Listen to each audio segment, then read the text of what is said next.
సమావేశాల నిర్వహణపై స్పీకర్ గడ్డం ప్రసాద్ కుమార్ ఛాంబర్లో బీఏసీ సమావేశం జరుగుతోంది. ఈ సమావేశానికి డిప్యూటీ సీఎం భట్టితో పాటు శ్రీధర్ బాబు, హరీష్, మహేశ్వర్ రెడ్డి, అక్బరుద్దీన్, కూనంనేని సాంబశివరావు హాజరయ్యారు. శాసనసభ సమావేశాల్ని ఎన్ని రోజులు నిర్వహించాలి అనే అంశంపై చర్చిస్తున్నారు.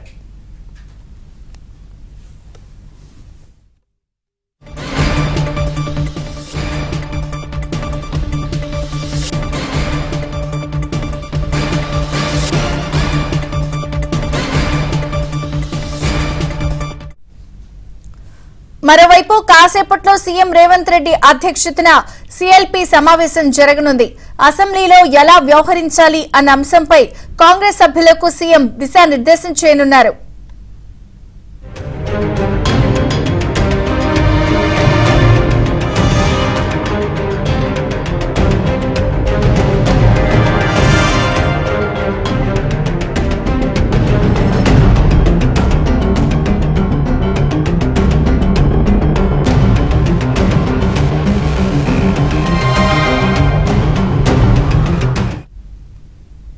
కాసేపట్లో సీఎం రేవంత్ రెడ్డి అధ్యక్షతన సీఎల్పీ సమావేశం జరగబోతోంది. అలాగే స్పీకర్ ఛాంబర్లో కూడా బీఏసీ సమావేశం ఉంది. పూర్తి అప్డేట్స్ సిద్ధార్థ అందిస్తారు. సిద్ధార్థ,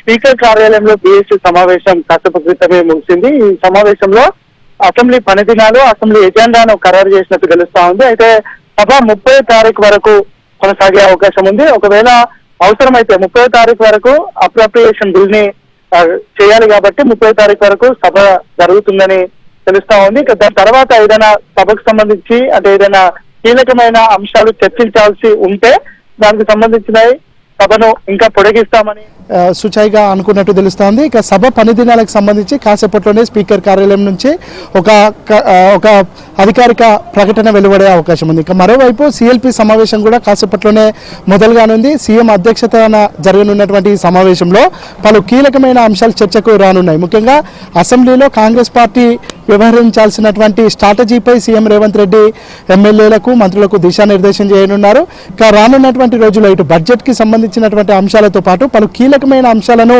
ఈ అసెంబ్లీ సమావేశాలు చర్చించాలని ప్రభుత్వం భావిస్తూ ఉంది. ముఖ్యంగా సోషల్ మీడియా కట్టడి కోసము ప్రభుత్వం ఒక చట్టం తీసుకురావాలని భావిస్తూ ఉంది. సోషల్ మీడియా చట్టాన్ని ఎందుకు తీసుకురావాలనుకుంటున్నారు? ముఖ్యంగా సోషల్ మీడియా అంటే కొన్ని యూట్యూబ్ ఛానళ్ళు ప్రభుత్వం మీద, ప్రభుత్వంలో ఉన్నటువంటి కీలకమైన మంత్రులపైన, ఎమ్మెల్యేలపైన వాళ్ళను డిఫేమ్ చేయడమే పనిగా పెట్టుకొని నడిపిస్తున్నటువంటి నేపథ్యంలో వీటి కట్టడి చేయాలని ప్రభుత్వం భావిస్తూ ఉంది. దానికి సంబంధించినటువంటి అంశం కీలకంగా చర్చించే అవకాశం ఉంది. ఇక దాంతోపాటు గిగ్ వర్కర్లకు సంబంధించి ఒక సమగ్రమైన పాలసీ తీసుకురావాలని ప్రభుత్వం భావిస్తూ ఉంది. అలాగే ఇటీవల తెలంగాణ విద్యాశాఖ ఒక కమిషన్ వాళ్ళ ఒక రిపోర్టుని ప్రభుత్వానికి సబ్మిట్ చేసింది. దాంట్లో పలు కీలకమైన అంశాలు ఉన్నాయి. దానిపైన బయట అనేక రకాల చర్చలు జరుగుతున్నాయి. చాలా రాద్ధాంతం కూడా జరుగుతూ ఉంది. దానిపైన సభలో ఒక క్లారిటీ ఇవ్వాలని ప్రభుత్వం భావిస్తూ ఉంది. దానికి సంబంధించినటువంటి అంశం కూడా చర్చకు వచ్చే అవకాశం ఉంది. సో దాంతోపాటు డ్రగ్స్కి సంబంధించినటువంటి అంశం, నిన్న తాండూరు మాజీ MLA pilot Rohit Reddy drugs తీసుకుంటూ పోలీసులకు దొరికారు. ఆయనకు పాజిటివ్ కూడా వచ్చింది. తెలంగాణలో డ్రగ్స్ని నిర్మూలించాలని తెలంగాణ ప్రభుత్వం భావిస్తూ ఉంటే బీఆర్ఎస్ పార్టీకి సంబంధించినటువంటి నాయకులు మాత్రం విదేశాల నుంచి డ్రగ్స్ తీసుకొచ్చి ఇక్కడ పార్టీలు చేసుకుంటున్నటువంటి సిచ్యువేషన్ ఉంది. ఈ విషయంలో కూడా చాలా పగడ్బందీగా తెలంగాణ ప్రభుత్వం అడుగులేయాలని భావిస్తూ ఉంది. దీని కట్టడి కోసం కూడా ప్రభుత్వం సభలో చర్చించాలని భావిస్తుంది. దీనికి సంబంధించినటువంటి అంశం కూడా చర్చకు రానుంది. ఇలాంటి అన్ని వ్యవహారాల్లో కాంగ్రెస్ పార్టీ ఏ విధంగా వ్యవహరించాలి అనే అంశానికి సంబంధించి సీఎం రేవంత్ రెడ్డి ప్రస్తుతం మొదలైనటువంటి సీఎల్పీ సమావేశంలో వాళ్ళకి దిశానిర్దేశం చేస్తూ ఉన్నారు. దాంతోపాటు సభ్యులందరూ టైంకు రావాలి, సభ అయిపోయే వరకు సభలోనే ఉండాలని దిశానిర్దేశం వాళ్ళకు కూడా సూచనలు ఇస్తున్నారు. దాంతోపాటుగా ఇటు కాళేశ్వరానికి సంబంధించినటువంటి అంశాన్ని సిబిఐకి అప్పగించిన సిబిఐ ఇప్పటి వరకు దాంట్లో మౌనంగా ఉంది. బీజేపీ చాలా రోజుల నుంచి డిమాండ్ చేసుకుంటూ వచ్చింది. అది సిబిఐకి ఇస్తే మేము వెంటనే కేసీఆర్ పైన, కేటీఆర్ పైన, గత ప్రభుత్వంలో వైఫల్యాలు చేసినటువంటి వాళ్ళపైన, మిస్యూజ్ చేసినటువంటి వాళ్ళపైన చర్యలు తీసుకుంటామని చెప్పారు. కానీ సిబిఐకి ఇచ్చి ఇన్ని రోజులు గడుస్తున్నా ఒక అడుగు కూడా ముందుకు పడలేదు. దానికి సంబంధించినటువంటి అంశాన్ని కూడా ఈ సభలో చర్చించనున్నారు. నదీ జలాలకు సంబంధించినటువంటి అంశాన్ని కూడా ఈ సభలో చర్చించనున్నారు.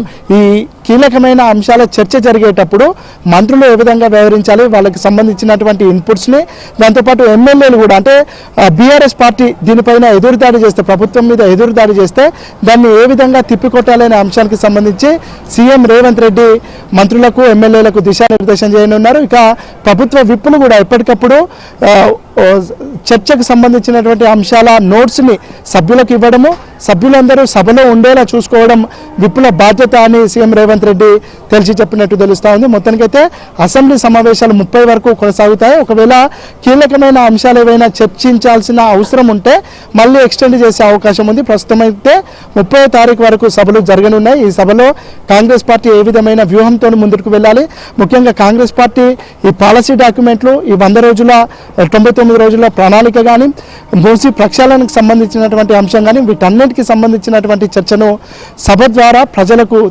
ప్రజల్లోకి తీసుకువెళ్ళాలని భావిస్తూ ఉంది. గత ప్రభుత్వ వైఫల్యాలు అంటే ఇటు మూసీ విషయంలో కానీ, లేదంటే నిధుల విషయంలో కానీ, రైతుల విషయంలో కానీ, ఈ సోషల్ మీడియా కట్టడి విషయంలో కానీ, ముఖ్యంగా డ్రగ్స్ విషయంలో కానీ గత ప్రభుత్వ వైఫల్యాలను కూడా ప్రజల్లోకి తీసుకువెళ్ళడానికి అసెంబ్లీని వేదికగా చేసుకోవాలని ప్రభుత్వం భావిస్తూ ఉంది. ఈ నేపథ్యంలో ఎవరెవరు ఏం మాట్లాడాలి, మంత్రులు ఏం మాట్లాడాలి, ఎమ్మెల్యేలు ఏం మాట్లాడాలి, ముఖ్యంగా ఎదురుదాడి చేస్తే బీఆర్ఎస్కు బీజేపీకి ఎలాంటి సమాధానాలు చెప్పాలనే అంశంపై కూడా సీఎం రేవంత్ రెడ్డి మంత్రులకు ఎమ్మెల్యేలకు సలహాలు